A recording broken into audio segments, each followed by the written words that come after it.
Chers internautes du portail généraliste Web Technologie, plateforme qui nous offre l'apprentissage en ligne. Voilà, nous sommes là toujours dans le cadre de l'infographie et cette fois c'est pour le deuxième chapitre. Le deuxième chapitre est intitulé Historique de l'infographie. Chaque chose, chaque personne, chaque élément, chaque événement a toujours une origine. Alors, ces origines sont étudiées à partir déjà de l'histoire, donc de cette historique, pour comprendre ce que la chose, ce que la personne, ce que l'élément signifie dans un contexte actualisé, dans un contexte actuel. Alors, l'infographie, son historique, ce terme est un mot qui est formé à partir de l'informatique et du graphisme ou de graphie. Donc, comme on peut le lire et l'attente le voir dans les premiers chapitres. Alors, originellement, il s'agit ici de quoi? D'une appellation qui a été déposée surtout en France aux années 1974 et à l'intervalle irrégulier depuis la création d'hologrammes par ordinateur. Donc, déjà, aux années 1974 ou 74, les hologrammes ou certaines conceptions pouvaient déjà se faire à l'aide de l'ordinateur. Alors, l'histoire de l'infographie remonte pas seulement aux années 1974. Ça, c'est juste une pratique déjà qu'on pouvait sentir améliorer. Alors ici, l'histoire va remonter à l'Antiquité où des illustrations et des graphiques ont été utilisés pour transmettre des informations. Sauf que la composition ou la constitution de ces informations-là n'était pas assistée par l'ordinateur. Donc, on ne pouvait pas se permettre de parler de l'infographie.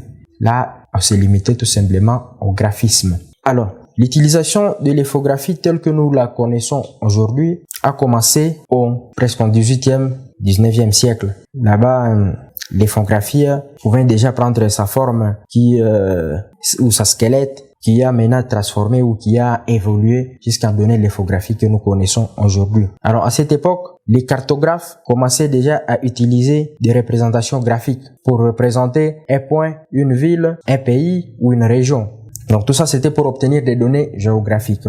Alors, l'émergence maintenant de l'infographie. L'existence de la télévision électronique, par exemple, l'émergence de l'ordinateur a rendu possible l'infographie. En 1994, par exemple, en Grande-Bretagne, déjà, les ordinateurs pouvaient afficher des résultats sur un écran cathodique. Et après ça, on a eu d'autres éléments, par exemple, sur des tracés de points, des traits, qui pouvaient déjà se faire afficher sur un ordinateur. Bien sûr, un ordinateur de cette époque-là, pas des ordinateurs comme ceux que nous utilisons aujourd'hui.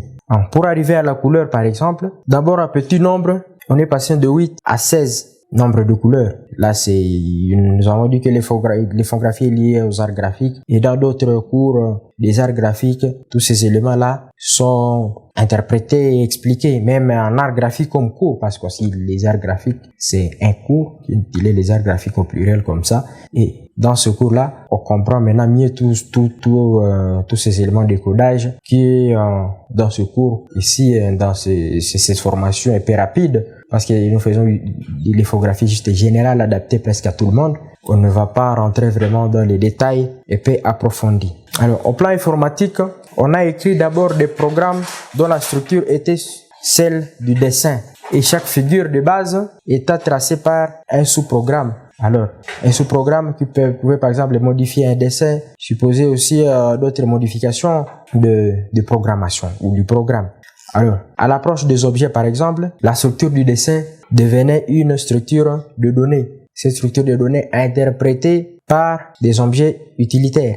Alors, cette nouvelle technique facilitait grandement la mise en point des tracés, donc des traits. Alors, à cette période-là, on faisait des images vectorielles. Donc, sur base de dessins au trait. On dessine juste des traits ou des personnes à l'aide tout simplement de traits. Donc juste comme des lignes, qu'elles soient droites, verticales ou horizontales ou obliques, ou encore des formes curvilignes. Donc des formes curvilignes comme ça.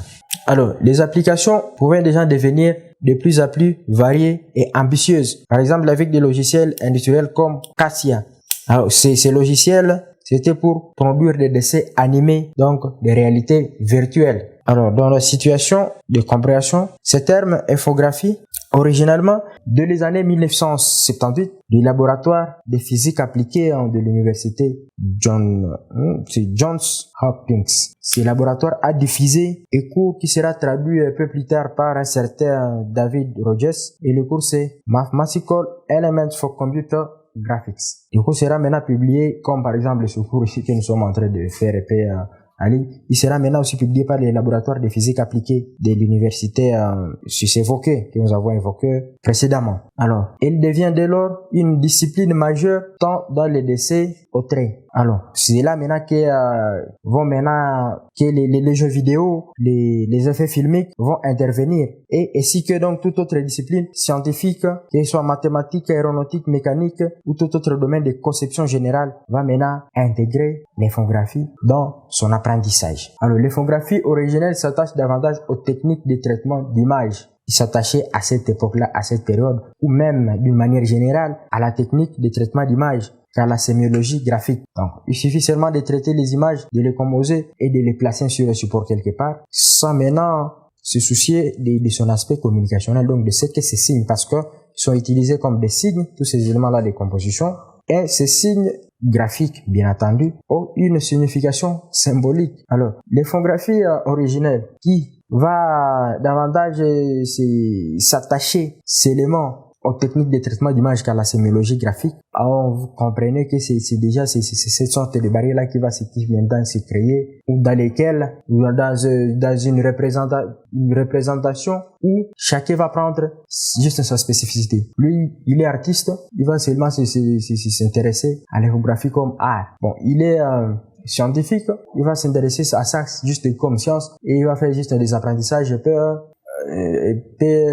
rapide et puis de manière peu ramassée. Il est technicien par exemple de design graphique ou de montage audiovisuel, il va seulement s'intéresser à cette technique-là. Or, tout le monde, en principe, devrait maintenant s'intéresser à ce que je fais, parce que je conçois quelque chose, je la transmets à un public, donc un message que je transmets à un public. Mais qu'est-ce que je transmets à un public? Alors, cette sémiologie graphique, c'est que les signes, parce que je ne serai pas là pour expliquer, mais les signes que je lancer sur un support qui sera publié quelque part ou affiché quelque part, ces signes-là doivent transmettre les informations, doivent communiquer avec le consommateur, donc la personne qui va lire, qui va écouter ou qui va interpréter, bref, qui va recevoir, donc qui va consommer l'œuvre produite ou l'œuvre produite, quoi. Son l'évolution donc de l'infographie peut se comprendre dans la mesure où l'analyse de la production numérique, tant dans les traitements statistiques ou dynamiques, par exemple des animations, que dans les résultats escomptés. Donc les résultats qu'on veut obtenir, les effets qu'on veut obtenir de la personne qui va consommer l'œuvre infographique. Donc tout ça il va nous faire comprendre l'évolution de l'infographie. Donc voilà, on n'est plus seulement aux techniques de traitement de l'image, on va également dans la sémiologie graphique ou la sémiologie de l'image. Alors maintenant, au début des années 1990, alors presque tous les outils d'infographie sont faits prêts. Ces outils-là sont disponibilisés. Et ces outils sont confiés aux graphistes. Et du coup, les nouveaux artistes numériques vont s'approprier maintenant le terme infographie, alors réservé aux ingénieurs concepteurs de ces outils. Quelqu'un que soit juste un outil pour ses affaires, pour ses applications personnelles, il va l'utiliser lui-même. Mais lié aux années 1990, justement avec l'évolution historique des choses, d'autres personnes vont maintenant s'intéresser à cela. Ils vont trouver que ça c'est quand même intéressant, ça va nous aider à faire, à réaliser, à comprendre également. Alors ils vont se les approprier, surtout les graphistes. Et voilà, ils ne seront plus graphistes, ils vont maintenant devenir des infographistes, parce qu'à leur technique, ils ont ajouté maintenant un outil puissant qui est l'ordinateur. Alors, il y a une illustration par rapport à la pratique traditionnelle, donc les conceptions graphiques dans le graphisme et les conceptions graphiques dans le numérique. On voit tout simplement, parce qu'on a parlé des dessins au trait, il y a des dessins qui sont tracés là-bas sur l'image que vous êtes en train de voir maintenant là. Alors ça, c'était à l'époque un peu avec, on a vu avec l'historique déjà à partir de l'Antiquité jusqu'aux années 90. Et à côté, nous avons un atelier d'infographie où un infographiste est en train de concevoir ces images. Alors avec quelqu'un d'autre à côté, un client qui a juste passé, une commande qui est en train d'assister maintenant à l'évolution de son projet.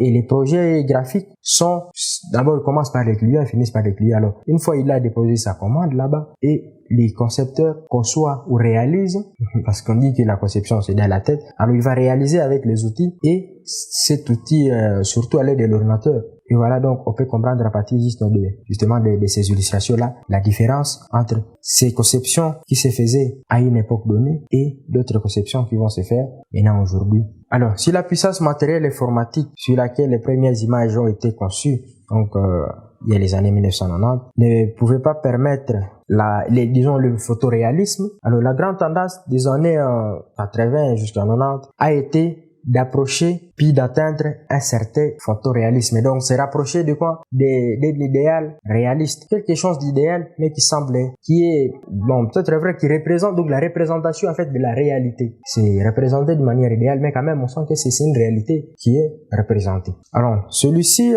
dans les années 1990, a été quasiment atteinte, voire appliqué à une simulation déjà en temps réel. En 2000, on pouvait observer un retour à une certaine liberté graphique dans les conceptions des images. Donc, les graphistes se sentaient libres de concevoir et de publier ce qu'ils veulent parce que bon, la législation ne s'était pas encore intéressée à grande partie.